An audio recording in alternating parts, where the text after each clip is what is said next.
Bom, obrigado por me receber. Obrigado a todo mundo que tomou o tempo de estar aqui conosco hoje. E eu vim contar um pouco do que é o Projeto Tempestas, uma viagem que eu tive oportunidade...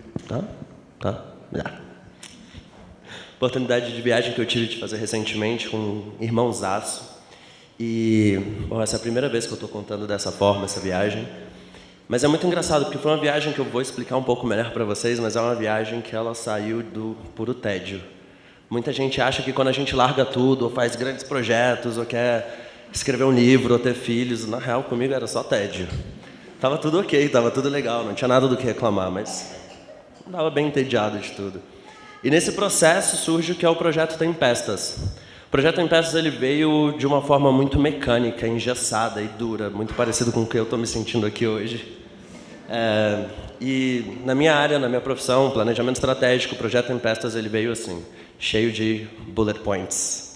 Era da mesma forma que eu administrava toda a minha vida. Eu tinha um controle muito rígido de horários, dos meus relacionamentos, da minha família, da maneira como eu lidava com tudo. E por alguma razão eu achei que no momento que eu quisesse largar absolutamente tudo, contar uma história, ou viver mais do que nada, uma história muito pessoal, eu poderia fazer aquilo com a mesma metodologia que eu aplicava em todo o restante. E assim foi. A gente conseguiu viajar durante 500 dias, através de 65 mil quilômetros, passando pelos 13 países da América do Sul e todas as capitais brasileiras. Assim que a gente saiu aqui de Brasília, eu me dei conta que todo aquele planejamento, toda aquela estrutura, aquilo ali tudo, na hora que eu passasse a primeira e a segunda marcha, na real, parecia mais um avião caindo e eu tinha que cuidar primeiro de mim. E quem já esteve num avião sabe que quando a máscara cai, a gente bota ela primeiro na gente. Esse processo, esse entendimento de entender que eu precisava botar a máscara primeiro em mim, me trouxe uma tranquilidade muito maior. E é aí que começa a minha viagem. Passei quase um ano programando, quase um ano me estruturando e quase um ano colocando em bullet points a metodologia de como eu venderia o carro, de como eu faria um garage sale em casa, e como é que eu venderia a geladeira, e como é que eu voltaria durante 5 meses para casa da minha mãe. E durante todo esse processo eram tudo bullet points, eram tudo tarefas e coisas que eu tinha que ir executando etapa por etapa. E durante todo esse ano a gente aprendeu que era tudo feito de nós para nós mesmos. Foi um processo tão importante, muitas vezes, que a gente se esquecia da importância da gente botar a mão na massa, da gente executar cada uma daquelas etapas, de entender a importância de preparar as motos. Perdão, esse é o Geraldo, meu irmãozaço, meu anjo da guarda, meu companheiro. Foi com quem eu tive fazendo essa viagem incrível. E logo que a gente saiu daqui, a gente se permitiu respirar o oxigênio que vinha daquelas máscaras, e logo que a gente se permitiu sentir o calor do asfalto, e logo que eu me dei conta de que aquela viagem não era para nenhum de vocês, e ela era só minha, foi quando eu comecei a desfrutá-la de fato.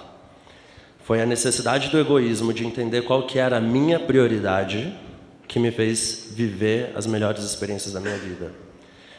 A gente costuma dizer que o mais importante da viagem, que muita gente às vezes confunde, quando a gente tem um excesso de Instagrams e canais no YouTube contando sobre viagens espetaculares, sobre vistas incríveis e Machu Picchu, do qual eu ainda não conheço, não são os lugares, não são as estradas, e muitas vezes não são nem as próprias vistas, mas são as pessoas. A gente descobriu que a gente já não viajava pelo destino, e sim por essas pessoas. Na medida que essas pessoas iam entrando em contato conosco, o nosso canal no YouTube ia crescendo, e eu comecei a receber mais mensagens pelo WhatsApp, que eu continuo recebendo até hoje, depois de ter voltado. Nesse processo todo, algumas das pessoas viam o que a gente fazia e viam a coragem que a gente tinha de ter largado de fato tudo para viajar, e elas queriam contar um pouquinho do que eram os desafios delas.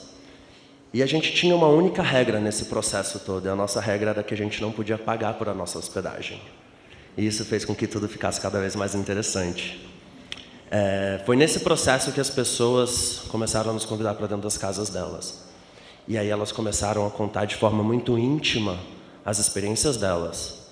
Muitas vezes era o falecimento na família, ou um filho que nasceu, ou uma pequena viagem de moto, e aquilo começou a virar uma bola de neve extremamente especial.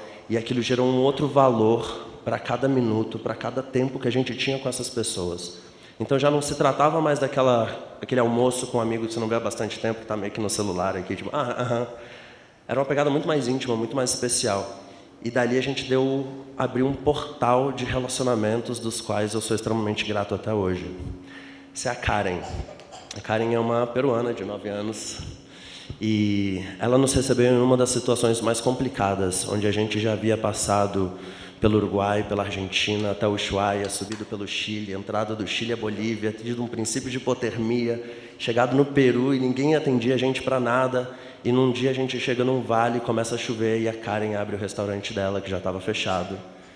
E ela nos recebeu durante toda uma noite. Foi lá que a gente dormiu, foi lá que a gente se alimentou e foi lá que a gente seguiu viagem. E a gente costuma chamar a Karen de Pachamama. Eu vou só deixar esse nome aí, quem não sabe, dá uma procurada. E, bom, Pachamama nos presenteou com ela. E daí a gente começa a gerar todos esses valores de viagem e esse processo que eu achava que era tão meu e tão egoísta e que eu não queria dividir com ninguém, eu dividia cada vez mais. Eram em tempos, por exemplo, quando a gente passava 5 dias no meio do deserto e você via no máximo 4 pessoas durante 5 dias, que a cabeça começava a funcionar um pouco diferente. Assim como a gente passava por vistas incríveis e se permitia também entender que dentro desse egoísmo e dentro dessa necessidade, o nosso umbigo ele não é o centro de nada.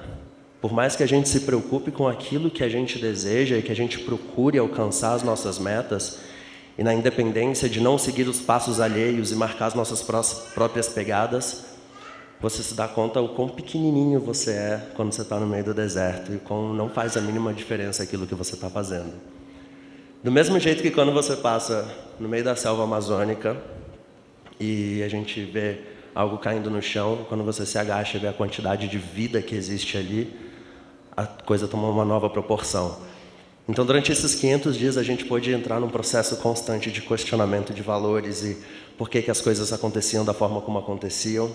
E por isso a minha grande dificuldade de contar tudo hoje ainda.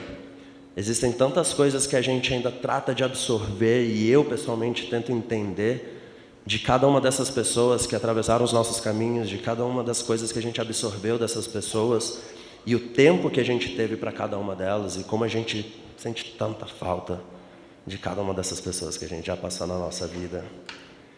E em momentos bons e momentos de dificuldade, quando a gente estava tentando passar de Nazca para Machu Picchu, que é uma subida na Cordilheira dos Andes, e durante 2 dias eu tentei, durante 2 dias a minha moto quebrou tudo que ela podia quebrar, e a gente eventualmente desistiu desse processo, e a gente já vinha na reta final para chegar em casa, depois de ter passado por 13 países, todas as capitais, e aí a gente já tinha 460 dias de estrada, a gente não tinha mais como voltar para casa. E a gente estava a 650 quilômetros da fronteira. E no momento quase que desespero, a gente entra nas nossas redes sociais e a gente decide fazer uma vaquinha online. A gente fala, cara, a gente precisa só de R$4.000 nas próximas 10 horas para a gente conseguir chegar até a fronteira, para que de lá a gente tenha outros amigos que vão nos arrumar um jeito de levar a gente até Brasileia. E a gente conseguiu arrecadar isso na virada da noite, assim, foi extremamente emocionante pensar que a gente foi passando e a gente foi construindo, a gente foi plantando essas sementes. E, na verdade, que são sementes que estão aqui dentro hoje. Foram pessoas que mexeram tanto com a gente, que nos definiram tanto como seres humanos e definiram e moldaram tanto o caráter e a maneira como a gente encara a vida hoje, que só resta uma extrema gratidão. E no fim a gente teve 500 dias de voltar com a família, que grande parte está aqui hoje, e poder ver que é todo um trabalho em construção constante, do qual por mais egoísta que a gente trata de ser, se você não pensar no seu próximo passo ou na pegada que você quer deixar para trás, você vai falhar. Hoje eu voltei a Bullet Points. Voltei a Bullet Points num processo extremamente conflituoso, mas ao mesmo tempo muito gratificante. Numa nova etapa de vida da qual eu permito entender e compartilhar um pouco do que foi essa experiência e ver que são esses meus pequenos momentos de tédio que definem grandes revoluções. É isso aí, obrigado.